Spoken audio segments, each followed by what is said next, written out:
বিয়ের প্রথম দিন থেকে চেষ্টা করে যাই আমি যেন সেরা বউয়ের উপাধিটা পাই। চেষ্টা করে যাচ্ছি আজকে 24 বছর হলো, একদিনও সেরা উপাধি বলতে নাহি দেখলাম। চেষ্টা করে যাব আমি চিরকাল হয়ে একদিন বেটার মুখে সেরা উপাধি নেব।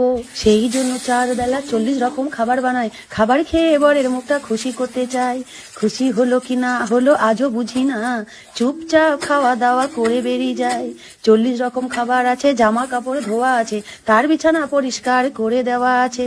জুতোটি হাতের কাছে, জামাটি হাতের কাছে দিয়ে আমি দিই, তারপর গাড়ির চাবি হাতে ধরিয়ে দিই, জলের বোতল ছাতা মাটা সব কাছে দিই, তারপরে হাসি মুখে টাটা করে দিই। ফিরেও সে একদিন টাটা বলে না গো। তারপর ঘরে ঢুকে নানা রকম পদ বানাই, কি খাবে করে চিন্তা করে মরি।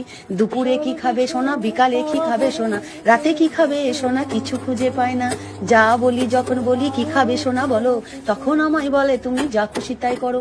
যা খুশি তাই কি রান্না আজও বুঝি, পছন্দ না হলে পরে বলে এটা কি রান্না। এই ভেবে মরে যাই সারাদিন আমি, তারপর বরকে আমি টোস্ট চা দিই। এই দেখে লোকে বলবে দিদি কি এমন দিলে, এছাড়া কিছু তো খাবে না আমার সোনা। মাখন জ্যাম জেলি মুখে তোলে না, টোস্ট দিয়ে ডিম দিয়ে চা দিয়ে খাবে। 7 দিনে 7 রকম খাবার চাই ওনার, এক খাবার 2 দিন হলে মুখে তোলে না। সকালের পাঁচালির মতো দুপুরের পাঁচালি যদি শুনতে চাও, কমেন্ট বক্সে